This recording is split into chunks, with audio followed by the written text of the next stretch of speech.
Oke, jadi saya akan sedikit menjelaskan apa sih itu corona dan dari mana dia muncul gitu.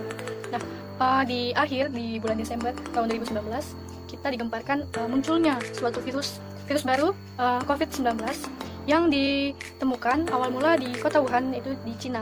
Banyak yang beranggapan bahwa virus ini awal mulanya dibawa oleh hewan, tetapi kok bisa menularkan ke manusia. Jadi dugaan bahwa virus corona bisa menularkan ke manusia, walaupun awal mulanya diduga disebarkan atau ditularkan dari hewan.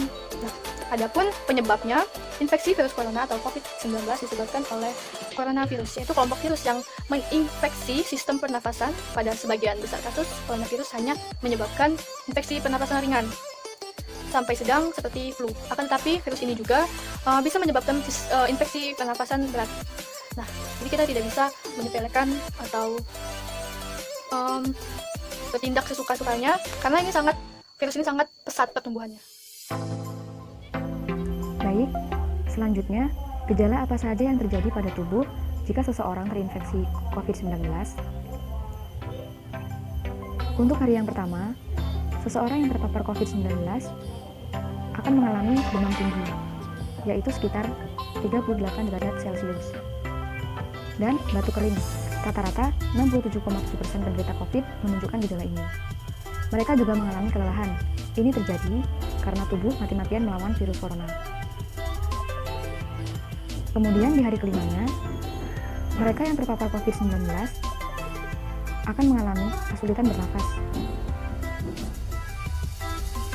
Dan di hari ke-10-nya, mereka yang mengalami COVID-19 akan mengalami gangguan pada perut dan tidak nafsu makan.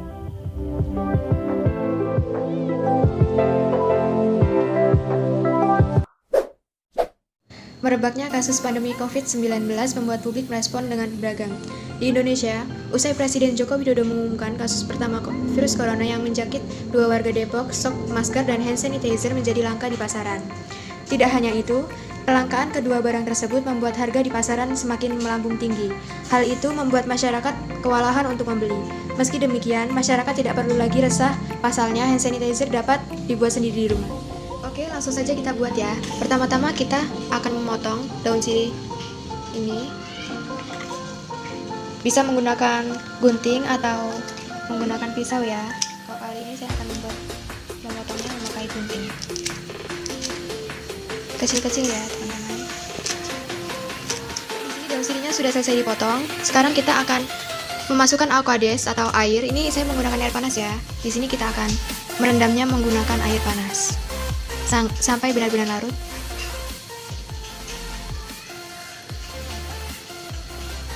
Lalu di sini kita aduk-aduk menggunakan sendok atau apapun itu sampai merata. Kemudian di sini kita akan steam atau kita kukus. Ini sudah mendidih ya teman-teman. Sekarang kita akan memasukkan daun sirih yang tadi sudah direndam menggunakan air panas. Setelah itu kita tutup dan kita tunggu hingga 30 menit. Mari kita angkat. Agak panas, hati-hati guys.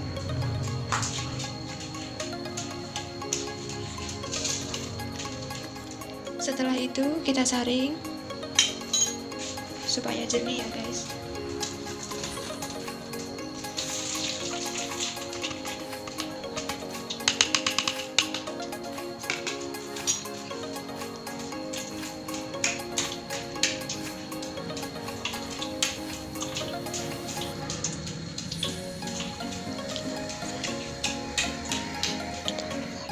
Kita ambil sarinya. Kemudian setelah itu kita peras jeruk nipis menggunakan saringan juga ya teman-teman. Setelah itu kita saring jeruk nipis ya teman-teman, supaya biji dari jeruk nipis tidak ikut tercampur dengan hasil perasan tadi. Secukupnya saja, tidak perlu banyak. Setelah itu kita aduk. Setelah itu kita kan tadi sudah menyiapkan spray botol. Saya di sini menggunakan botol ini ya teman-teman, karena tidak mempunyai. Setelah itu kita Kita tuangkan menggunakan corong supaya airnya tidak kemana-mana.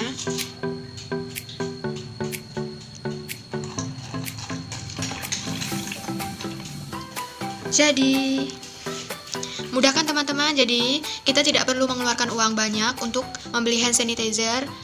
Kita cukup dengan menggunakan daun sirih dan jeruk nipis tanpa alkohol. Kita bisa membuatnya sendiri di rumah.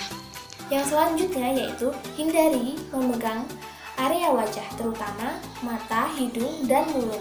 Ketika bersin, jangan lupa ditutup supaya percikan bersinmu itu tidak mengenai orang lain. Menggunakan masker di keramaian, physical distancing atau menjaga jarak per orangnya kurang lebih 1 meter.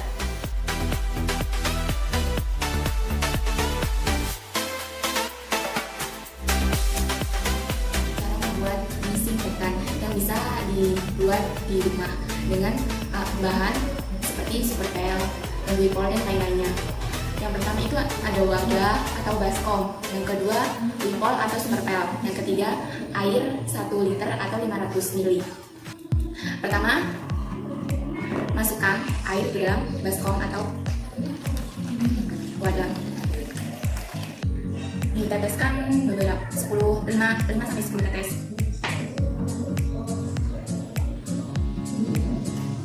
Dan diaduk sampai merata.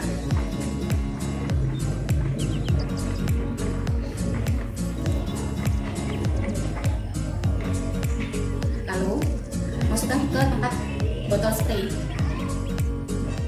Kemudian digunakan. Ini digunakan seperti bila-bila yang sering kita pegang, seperti pegangan pintu. Biar virusnya hilang dan tidak menempel di pegangan pintu ini. Yang terakhir adalah tetap di rumah, tidak pergi kemana-mana. Seperti halnya ibadah. Beribadahlah di rumah, karena itu merupakan salah satu perintah dari pemerintah kita.